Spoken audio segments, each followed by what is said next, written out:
All right, so I'm just a stupid dog, and this is a take. I think it could be the 10th or the 11th take. I'm not sure of the Dog Wars. And in this one, like I said, in the previous one, we started to pull the man away from his Andy Griffith phone that was set on that, it's like thousands of dollars Dutch Renaissance table, 500-year-old table there in the corridor.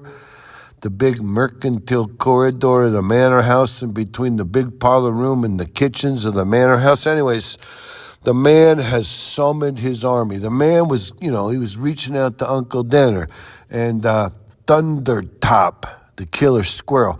He was thinking, he was contemplating reaching out to Cold Sore Jimmy, the mafioso.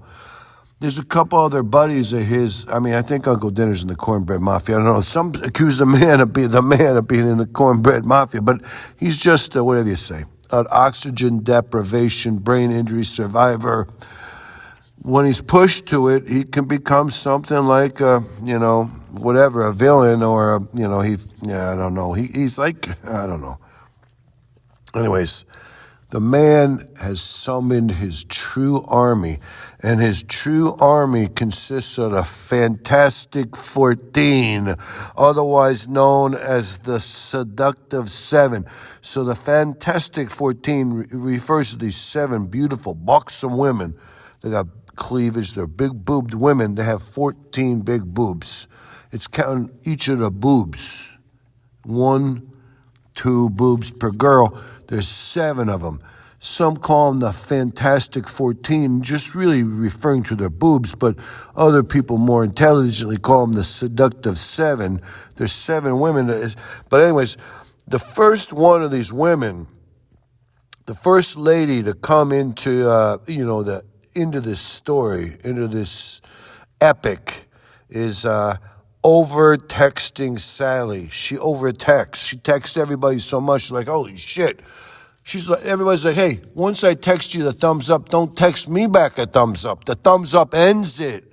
Yeah, this is good. We're going to do it. Yeah, thank you. Thank you. Yeah, I text you the thumbs up emoji. You don't need to text me anything more. It's over. That is ending it. Anyways, this over-texting Sally, she over-texts everybody, except for it turns out in this really weird situation, the man first brings in the Seductive 7, and the first woman that comes in is over-texting Sally. The man is always texting her, but over-texting Sally, she's never returning all his texts. Days go by before she texts him. It's like, what were you doing? Did you pass out? Did a criminal come in and slap you over the head with a hose full of nickels and you were unconscious for a couple of days? You don't text me back, and all of a sudden when you text me back, you're picking right back up where, you assume, that text that I sent you, that last text, you're answering the last text I sent you 2 days ago as if it was 20 minutes ago. Anyway, so days go by sometimes. And the man doesn't hear nothing from over-texting Sally.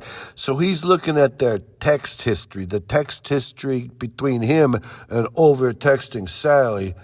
And just as he's like trying to read through it and trying to get a feel for what's going on with over-texting Sally, he hears a rumble at his door. So he goes to the front door of the manor house, okay? Because he hears this rumble, some weird old thing. Like it could be anything. It's kind of weird. It's almost like the Poltergeist movie. You don't know what's going on. And the door of the manor house has a peephole, and this is so weird. The peephole is moving. The man goes to look through the peephole, and the peephole's sliding down. It's like someone's on the outside.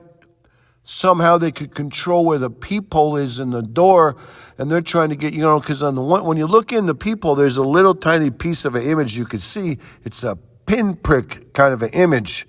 If you're looking through the peephole from the inside to the outside, you get a panoramic view. Somehow they created a panoramic view for the peephole when you're on the inside of the manor house looking to the outside.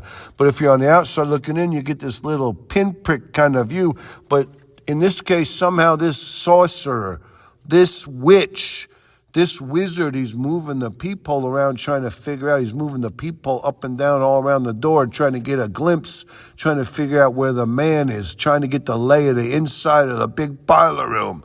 That's weird. That's freaky deaky. That should have been a Johnny Depp movie, but anyways, it doesn't matter. Anyways, the door, the peephole is sliding up and down, so the guy on the outside can get a better look inside the big parlor room and locate the man.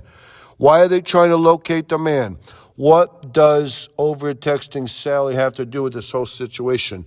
The man is still glancing down at his text. Somehow he sees the peephole moving around, but he's still captivated by his phone. Maybe over-texting Sally has texted him something he couldn't disengage from. It doesn't matter. But anyways, what happened was she texted him a pic. She texted him a picture, a text pic. And in it, her big, beautiful, buxom, gorgeous, hard-on inducing cleavage is evident. And there's this sucker, a lollipop. This big, beautiful lollipop is embedded right into her cleavage, and the man instantly gets a hard-on, and he forgets about the peephole, which is sliding up and down almost as if it's on its own. He's in some kind of Nightmare on Elm Street horror movie, but he's like, holy shit, this lollipop and, almost like whatever you say, right at the center of over-texting Sally's big, beautiful, buxom, beautiful boob cleavage, and he's like, holy shit, I can't take my eyes off it, But when he looks up and he looks a little bit closer at the cleavage, at the lollipop deal, at this beautiful lollipop, it's around almost like a glazed raspberry Tootsie Pop right in the middle of her cleavage, he realizes the lollipop is a little bit burnt. The lollipop is a little bit grody, and it turns out it's melded or molded or melted into her skin. It's like at first glance it looks so hot, it's boner inducing. Then you realize, oh my God, this is like I'm stuck in a weirdo nightmare. And the lollipop looks like somebody ran it over with a tar truck, and it's embedded in her cleavage, and it's like, oh my God, it's like her cleavage is getting, like a third-degree burns. It's disgusting. And everything takes a darker turn, and the man doesn't know what's going on.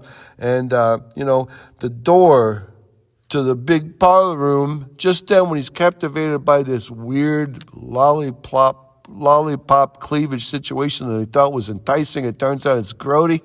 The door bursts open. First they kick in the bottom, and then a man bursts through, an assassin. He's clothed all like in black so no one could see him from afar, and he stabs the man right in his side. The man's like, oh my God, I can't believe it. It's a hot death strike. He's in the throes. He's in a death knell. And the man, the assassin who burst through the door, they kicked in the bottom of the door first, then the upper part of the door. And I don't know at what point the man quit looking at the cleavage picture, but he looks up and this hot knife stabs him right in the side, separates his ribs and punctures his lung. I mean, it's a lethal blow. The man's phone flings across the big parlor room. And, he's pulled out the door. This guy stabs him the way it's a kill shot. The man suffers a kill shot, plus they take him. It's like, oh my God, he's walking dead. You're like, shit, this is over. You're done. And I'm a stupid dog. I don't even know what's going on because I thought he reached out to the Fantastic 14, the Seductive 7, because they were going to be his army. Turns out one of them was already working for the other side, which we find out that this woman, she did it reluctantly. She did it reluctantly, and I think at some point she might even save the man from the situation. But anyways, at this point in the story, not looking ahead, but just concentrating on where we are right now, you're like, was the texting a big distraction? Was the lollipop burnt into this woman's chest a sign? Was it some kind of a symbol? Was it a metaphor? Was it a foreboding omen? I forget what you say when you foreshadow something in literature. Was this a foreshadowing? I mean, it looked like the lollipop was at the center of an open wound, and yet she was still smiling. She wasn't in pain. She's like trying to show off her cleavage, and it's like off a burnt, grody, disgusting, marred wound where two boobs come together in this lollipop that looks like it was dipped in tar. And oh my God, this is a horror film. This is a nightmare.